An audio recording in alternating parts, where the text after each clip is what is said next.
जय श्री कृष्ण। युधिष्ठिर बोले, हे केशव, आषाढ़ के शुक्ल पक्ष की एकादशी का क्या नाम है? उसके देवता कौन है, मुझसे कहिए।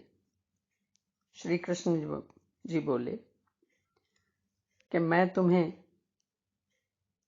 आषाढ़ के शुक्ल पक्ष की एकादशी की कथा सुनाता हूं। इसका नाम पद्मा है। ऋषिकेश भगवान के प्रसन्न करने को इसका व्रत करना चाहिए। सूर्यवंश में एक बार सत्यवादी और प्रतापी मानधाता नाम के चक्रवर्ती राजा हुए। वो राजा अपनी प्रजा का पालन बिल्कुल अपने पुत्र की तरह करता था। उसके राज्य में कोई दुखी नहीं था। लेकिन एक बार क्या हुआ कि 3 वर्ष तक लगातार उसके राज्य में वर्षा नहीं हुई, जिससे अकाल पड़ गया। प्रजा दुखी हो गई और प्रजाजनों ने आके राजा से प्रार्थना की कि अन्न के न होने से हमारा जीवन दुष्कर हो गया है, कुछ ऐसा उपाय कीजिए जो हमारा कल्याण हो। राजा ने उनसे कहा कि बहुत विचार करने के बाद भी मुझे अपना कोई दोष दिखाई नहीं देता, लेकिन फिर भी मैं यत्न करूंगा। और ऐसा सोचते हुए अगले दिन राजा ने अपने कुछ सैनिक साथ में लिए और वो राज से बाहर वन में चला गया।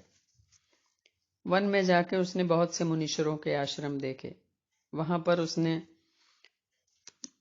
अंगिरा ऋषि का आश्रम देखा।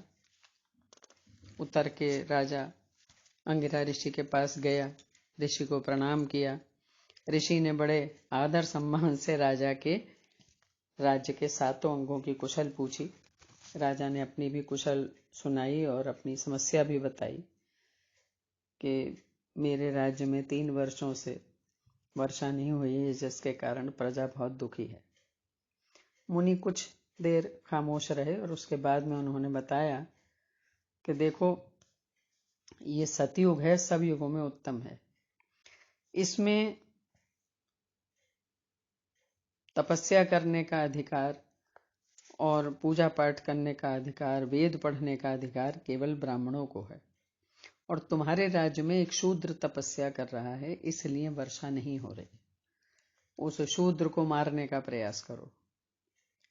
राजा घबरा गया। राजा बोले कि मैं तो किसी भी निरपराध व्यक्ति को नहीं मार सकता, और वो तो तपस्या कर रहा है, तो और भी मैं उसका वध नहीं कर सकता। मुझे कुछ और उपाय बताइए।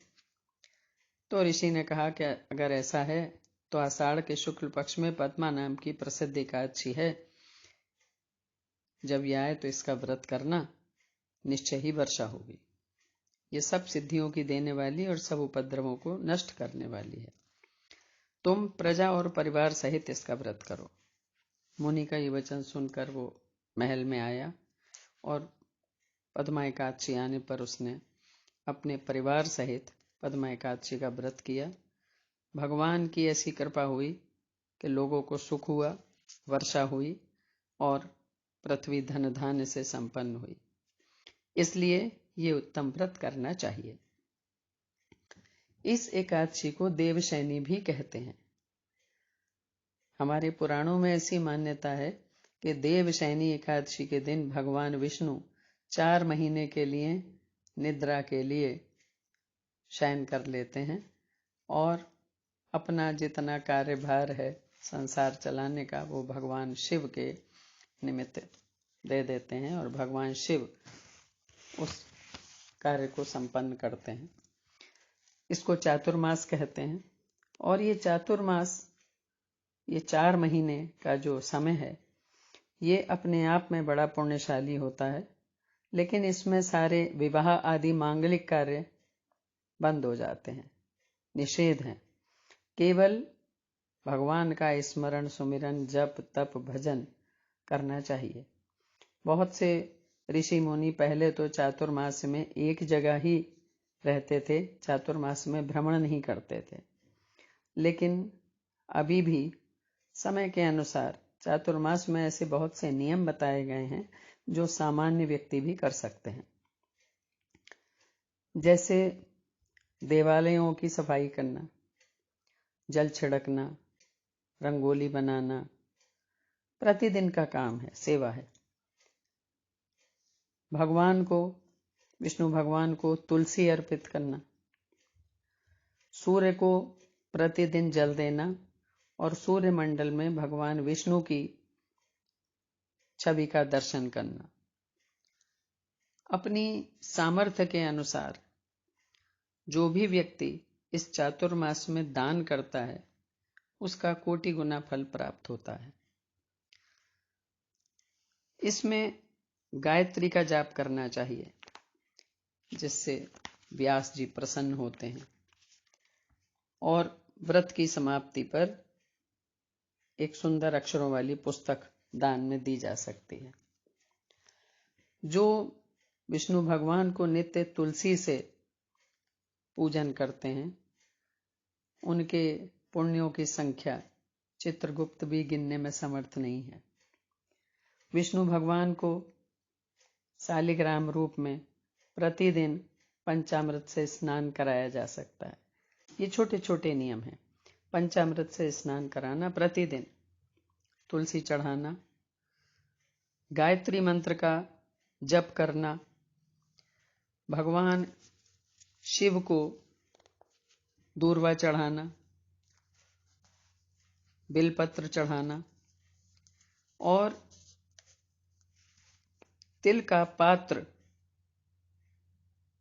दान करना चाहिए। तिल भर के पात्र दान करना चाहिए। तिल से हवन करना चाहिए। पीपल की सेवा भी चातुर्मास में बड़ी फलवती बताई गई है। जो व्यक्ति पीपल की सेवा 4 महीने करता है वो सब पापों से छूट जाता है। तुलसी धारण करना भी बताया गया है। व्रत की समाप्ति में ब्राह्मण भोजन अवश्य कराना चाहिए।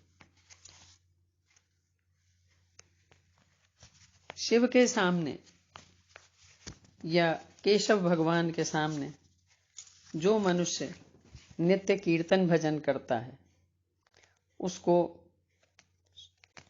जागरण का फल मिलता है और समस्त पाप दूर हो जाते हैं। और चातुर्मास के बीत जाने पर सुंदर बजने वाला घंटा दान करना चाहिए। जो कोई पितरों की भक्ति करता है वो अखंड सुख को प्राप्त करता है, और ब्राह्मण को भोजन कराना अत्यंत आवश्यक बताया गया है किसी भी व्रत की समाप्ति में। जो व्यक्ति प्रतिदिन ओम नमो नारायणाय इस मंत्र का जप करता है, बहुत छोटा सा मंत्र है, लेकिन इस मंत्र का जप करता है, नारायण भगवान उससे प्रसन्न होते हैं। यहां तक कि ब्राह्मण को नमस्कार करने का भी महत्व इतना है कि उसका फल भी कई गुना होकर व्यक्ति को प्राप्त होता है। प्रतिदिन ब्राह्मण को नमस्कार करना। इसके अलावा छाता या जूते आदि का दान इन चातुर्मास में बताया गया है। इसके अतिरिक्त छोटे से छोटा नियम जो भी व्यक्ति कर सकता है उसको चातुर्मास में बिना विघ्न के करे और भगवान से ये प्रार्थना करे कि मेरे इस संकल्प की आप पूर्ति करें, आप अपनी कृपा मेरे ऊपर रखें जो मेरा ये संकल्प पूर्ण हो सके। व्रत की समाप्ति पर अपनी श्रद्धा के अनुसार और अपनी सामर्थ्य के अनुसार दान अवश्य करना चाहिए। अगर बड़ा दान नहीं कर सकता है तो सामान्य व्यक्ति भी कम से कम ब्राह्मण को भोजन करा सकता है, तो ब्राह्मण को भोजन कराएं दक्षिणा समेत। वस्त्र दान कर सकते हैं, और जो कोई भी समर्थ नहीं है तो भगवान से हाथ जोड़ के क्षमा मांग ले और मानसिक रूप से जो अर्पित करना है वो कर सकता है। इस प्रकार ये चातुर्मास की अवधि देवउठान एकादशी पर पूरी होती है, और जब देवउठान एकादशी पर भगवान जागते हैं तब सारे मांगलिक कार्यक्रम शुरू होते हैं, विवाह आदि। और इसलिए इन 4 महीनों में एकाग्र चित्त से भगवान की उपासना करनी चाहिए। इसलिए एकाग्र चित्त से उपासना करने वाले मनुष्य को गरुड़ध्वज भगवान श्रेष्ठ गति देते हैं। बोलो श्री कृष्ण भगवान की जय।